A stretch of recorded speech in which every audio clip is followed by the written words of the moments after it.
O Senhor esteja convosco.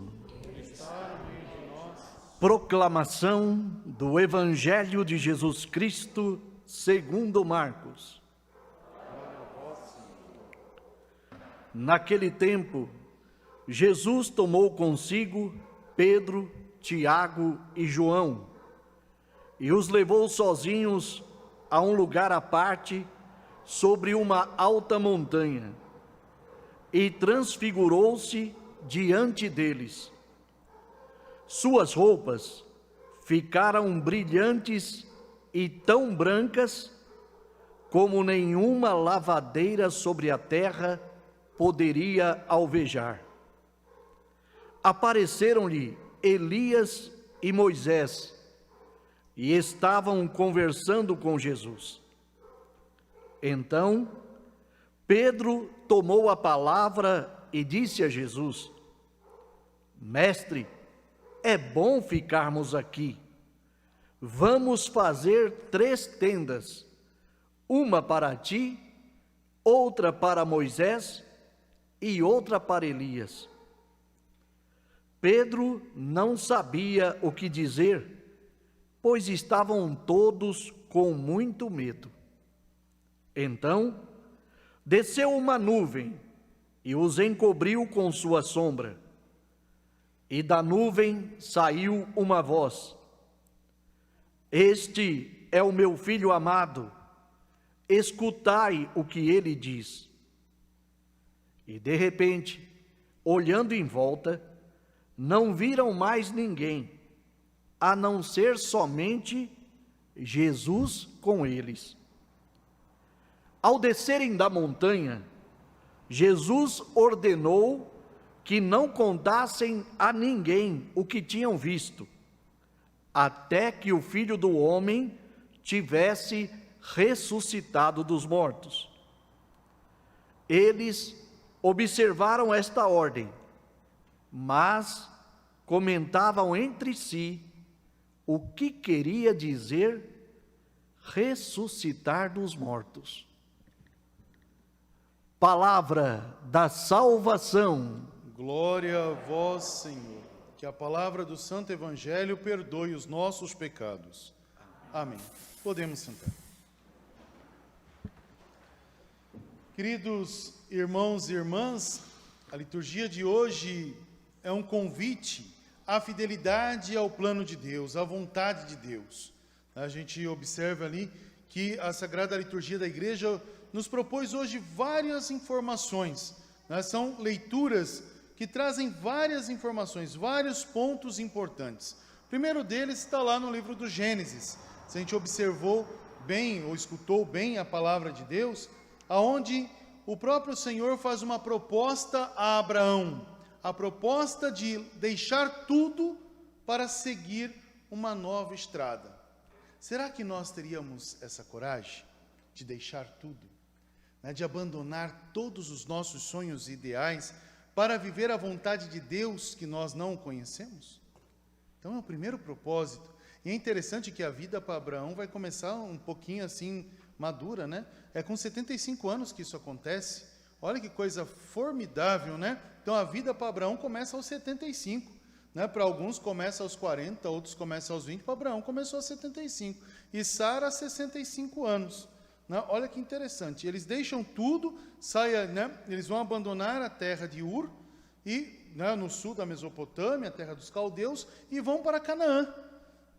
E é interessante que esse estágio de vida nova que Deus vai propor para Abraão e a sua casa, então, ao casal, não é uma coisa imediata, demora 24 anos, até eles se estabelecerem em Canaã.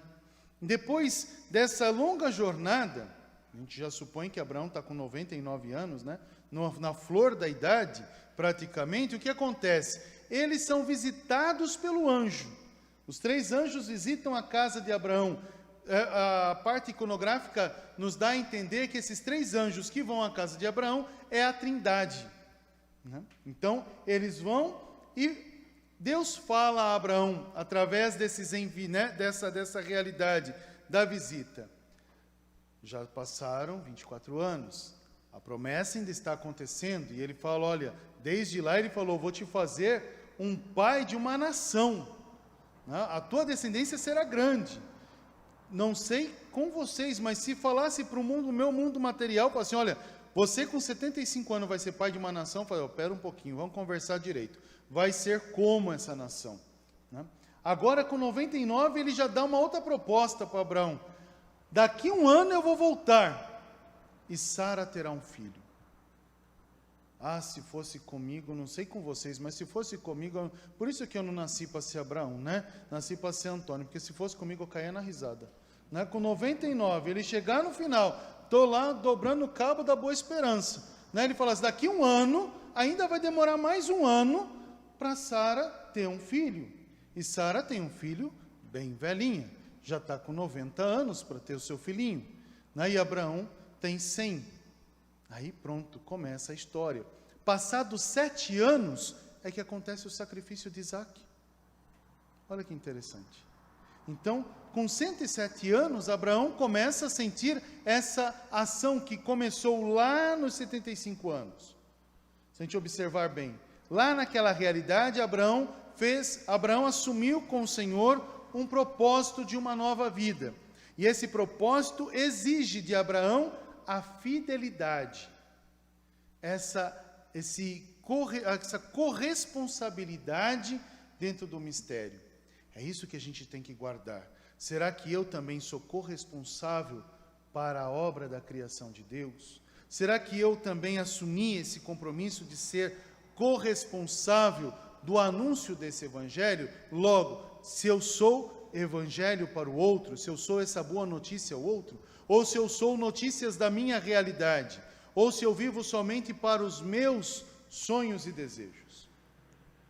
Aqui a proposta é forte, é grande. Abre mão de tudo isso, escuta a minha voz. Então Abraão escutou a voz do Senhor.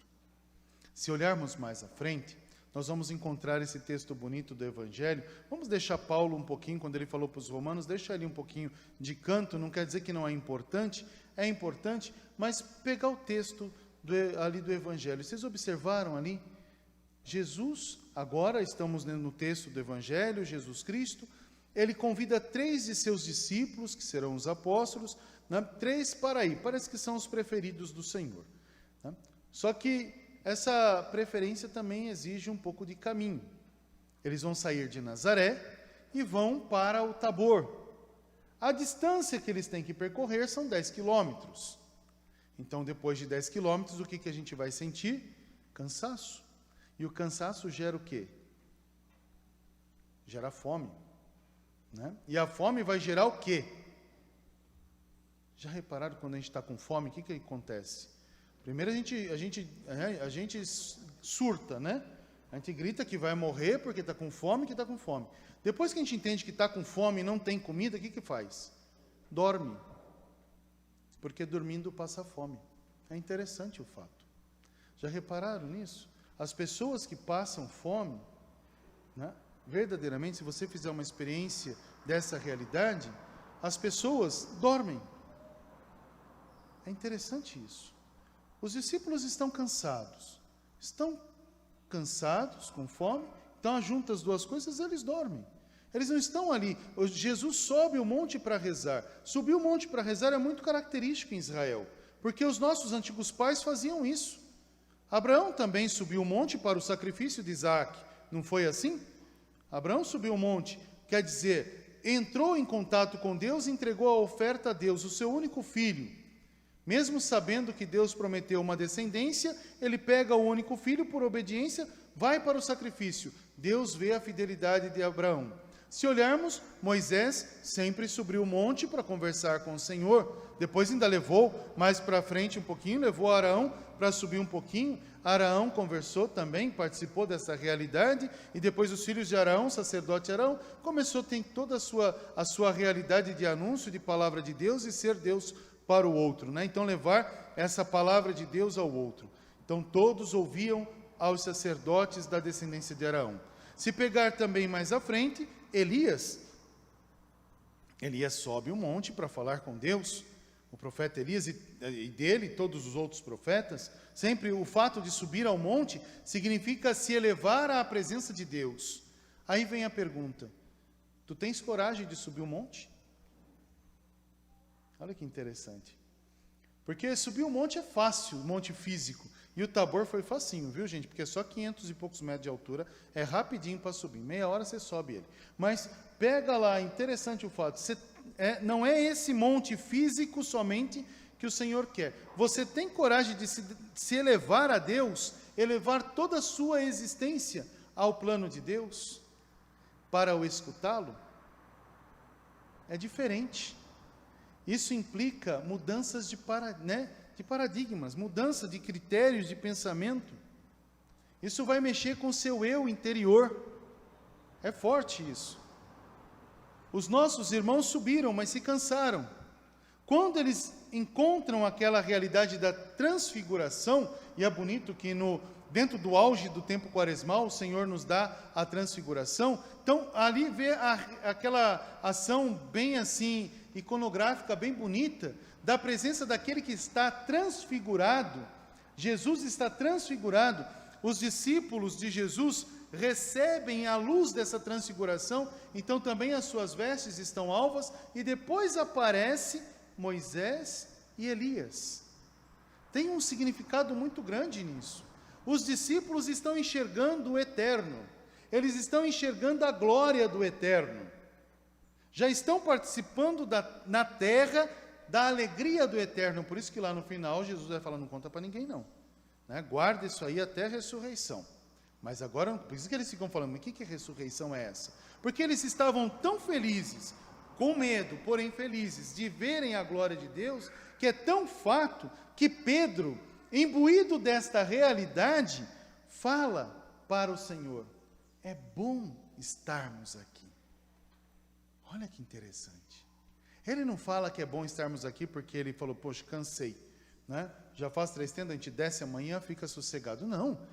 Você subir esse monte e entrar na transcendência, ou seja, entrar nessa casa de Deus, você encontra a felicidade plena, você não tem vontade de sair. Por isso que Pedro fala: é bom estarmos aqui.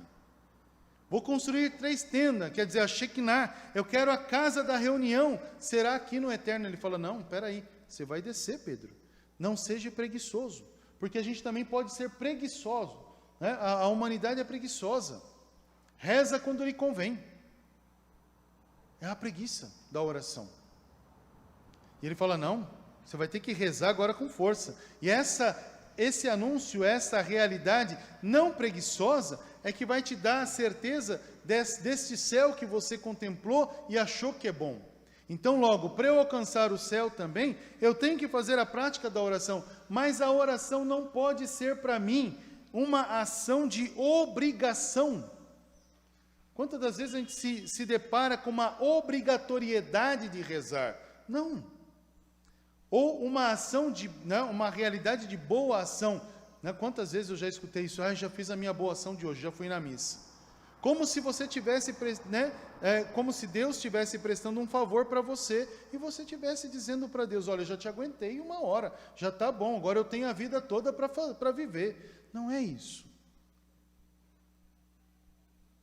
Não é ofício. Embora na liturgia a gente tenha um ofício divino, é bom entender bem, quando a gente fala ofício divino na liturgia, não significa trabalho.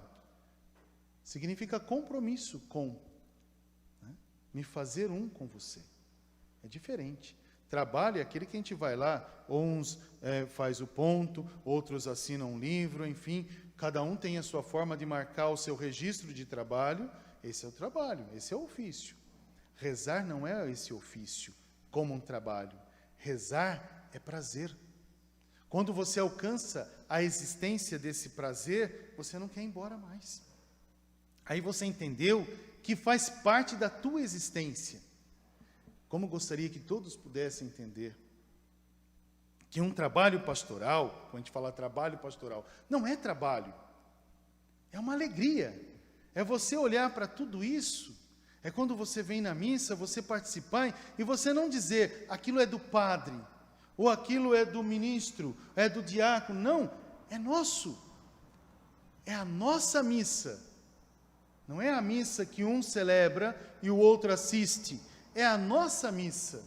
É o nosso mistério. Quando eu faço parte desse mistério, eu vivo a alegria. Então quer dizer que o Senhor também me convida a subir ao monte. Qual é o monte que o Senhor fala no Novo Israel? A Eucaristia. Aonde nós o escutamos, por isso que o Pai fala aos discípulos: este é o meu Filho amado, escutai-o. Então qual é a primeira parte desse estar no monte? Ouvir. A segunda parte, comungar. O que é comunhão? A palavra comunhão significa o quê? Não é comer hóstia, porque senão seria muito reduzido, não é reduzir o mistério a nada. O que é comunhão? Comunhão significa comum união. A gente faz a comum união, comunhão. Então tudo é uma realidade. Cristo. Somos todos um. Olha que riqueza de mistério. Pensou, você já parou para pensar que quando você participa da missa, você entra no céu e você faz essa comunhão com Cristo, quer dizer, você se torna um com o Senhor, não existe separação, o Senhor e eu, mas fazemos parte de um único mistério, e ela encontra o seu ápice na Eucaristia, aonde aquele que é a cabeça se faz alimento para a salvação das almas. Olha que maravilhoso esse mistério.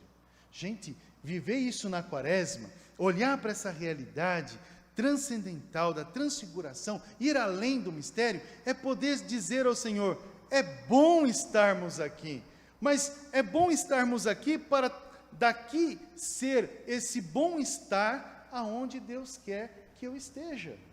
Esse bem-estar, esse bom-estar.